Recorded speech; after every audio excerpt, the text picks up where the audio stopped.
अक्सर ऐसा होता है ना कि हमारे बड़े बड़े सपने बस कल करेंगे वाली लिस्ट में ही अटके रह जाते हैं। तो आज हम स्टॉप टॉकिंग स्टार्ट डूइंग किताब के कुछ बहुत ही जबरदस्त सबकों को एक कहानी के जरिए समझेंगे, और ये कहानी हो सकता है बिल्कुल अपनी सी लगे। और ये सवाल हम में से कई लोगों के मन में आता होगा, है ना, कि आखिर हमारे इतने बड़े बड़े गोल्स, हमारे सपने बस एक टू डू लिस्ट में ही क्यों सिमट कर रह जाते हैं। एक ऐसी लिस्ट जिसे हम रोज बस अगले दिन पर टाल देते हैं। तो ऐसी ही एक कहानी है नीति की। दिन की शुरुआत होती थी बड़े बड़े सपनों और जबरदस्त प्लान्स के साथ, लेकिन शाम होते होते सब हवा। और हर रात खुद से बस एक ही वादा होता था, कल से पक्का सब कुछ बदल जाएगा। पर वो कल कभी आता ही नहीं था। लेकिन फिर एक दिन उसकी जिंदगी में एक किताब आई जिसने सब कुछ बदल कर रख दिया। उसकी पूरी जर्नी एक बहुत ही सिंपल लेकिन बेहद पावरफुल आइडिया से शुरू हुई, और वो आइडिया था बस शुरू कर देने की ताकत। चलिए थोड़ा और गहराई से समझते हैं इसको। उस किताब की एक लाइन ने ना उसे अंदर तक हिला के रख दिया। उसे यह एहसास हुआ कि हाँ, कुछ नया शुरू करने में जो घबराहट होती है वो तो टेम्पररी है, लेकिन कुछ शुरू ही ना करने का जो अफसोस होता है ना, वो जिंदगी भर का होता है। और नीति के लक्ष्य भी कुछ ऐसे ही थे, एकदम पहाड़ जैसे, इतने बड़े कि लगता था इन पर तो चढ़ा ही नहीं जा सकता। और यहीं उसे अपना पहला और शायद सबसे जरूरी सबक मिला कि बड़े लक्ष्यों से डरना नहीं है, उन्हें छोटे छोटे मैनेजेबल हिस्सों में तोड़ना है। तो अब फिटनेस का पूरा पहाड़ चढ़ने के बजाय उसने क्या किया? उसने बस एक छोटा सा कदम उठाया, सिर्फ 10 मिनट की वॉक, बस इतना ही। देखिए, ये कोई बहुत बड़ी अचीवमेंट नहीं थी, लेकिन ये एक शुरुआत थी, और यही छोटी सी जीत वो स्पार्क थी जिसकी उसे सख्त जरूरत थी। लेकिन देखिए, किसी चीज को शुरू कर देना ये तो बस आधी लड़ाई है।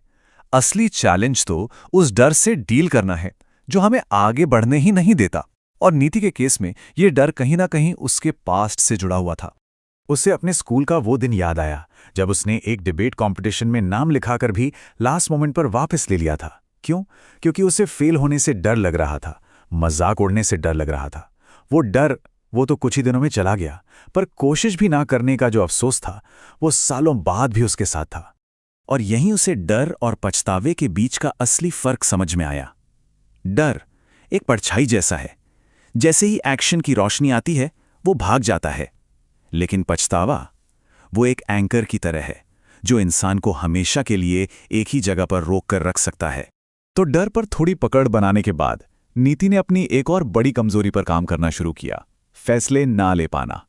और किताब ने उसे एक बहुत कमाल की बात सिखाई कि फैसला ना ले पाना कोई पर्सनालिटी का डिफेक्ट नहीं है, ये बस एक आदत है।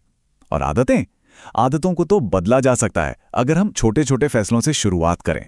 उस किताब का जो नज़रिया था ना, वो बहुत ही इंटरेस्टिंग था कि डिसीजन मेकिंग कोई बहुत बड़ी डरावनी चीज़ नहीं है। ये तो एक मसल की तरह है, इसका जितना इस्तेमाल किया जाए ये उतनी स्ट्रांग होती जाती है। तो बस नीति ने अपनी डिसीजन मसल की ट्रेनिंग शुरू कर दी, बहुत छोटी छोटी चीजों से। सुबह नाश्ते में क्या खाना है इससे लेकर ऑफिस मीटिंग में कोई नया आइडिया शेयर करना, उसने छोटे छोटे क्विक फैसले लेने शुरू कर दिए। और हर छोटा फैसला उसके कॉन्फिडेंस को थोड़ा और बढ़ा देता था। अब इस नए कॉन्फिडेंस के साथ नीति अपने सबसे बड़े दुश्मन प्रोक्रास्टिनेशन यानी कि टालम-टोल का सामना करने के लिए तैयार थी। उसे ये समझ आया कि ये सिर्फ आलस नहीं है, इसके पीछे तो डर और डिस्ट्रैक्शन जैसी कई ज्यादा गहरी वजह छिपी हैं। तो सबसे पहला स्टेप था प्रॉब्लम की जड़ तक पहुंचना। और जड़ ये थी कि टालमटोल तो बस एक सिम्टम है, एक लक्षण। असली बीमारी तो फेल होने का डर है, और हमारे चारों तरफ जो अनगिनत डिस्ट्रैक्शंस हैं वो हैं। तो जब ये वजहें समझ में आ गईं तो उसने एक बहुत ही सिंपल लेकिन सुपर इफेक्टिव प्लान बनाया। हर प्रॉब्लम के लिए एक सीधा साधा सॉल्यूशन। फोन से ध्यान भटक रहा है, चलो डिजिटल डिटॉक्स का टाइम फिक्स करते हैं।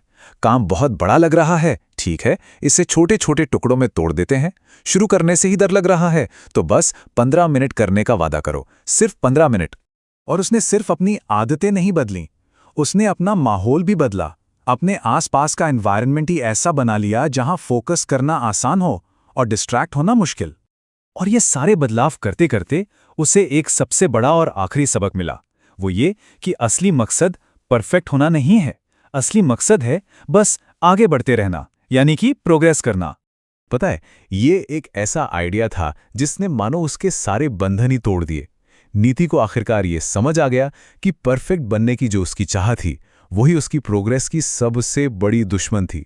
जैसे कि उसका बेकिंग बिजनेस का सपना, वो महीनों से बस इसलिए रुका हुआ था क्योंकि उसे लगता था कि उसके बनाए केक इंस्टाग्राम परफेक्ट नहीं दिखेंगे, और इसी डर से उसने कभी शुरुआत ही नहीं की। फिर एक दिन उसने हिम्मत जुटाई और एक इम्परफेक्ट से केक की फोटो पोस्ट कर दी, और नतीजा एकदम हैरान करने वाला था। लोगों ने उसके परफेक्शन को नहीं, बल्कि उसकी असली सच्ची कोशिश को सराहा। और यहीं उसे ये बात समझ आई कि लोग परफेक्शन से कनेक्ट नहीं करते, वो असलियत से कनेक्ट करते हैं। अपनी जर्नी दिखाना, अपनी कोशिशें दिखाना, ये एक परफेक्ट नकाब पहनने से कहीं ज्यादा पावरफुल है। तो देखिए, नीति की कहानी कहां से शुरू हुई थी? एक 10 मिनट की वॉक और एक इम्परफेक्ट केक से। ये कहानी हमें यही याद दिलाती है कि असली बदलाव किसी बहुत बड़ी छलांग से नहीं आता। वो आता है एक छोटे से, शायद थोड़े से अधूरे, लेकिन उठाए गए कदम से। तो सवाल ये उठता है कि वो पहला इम्परफेक्ट कदम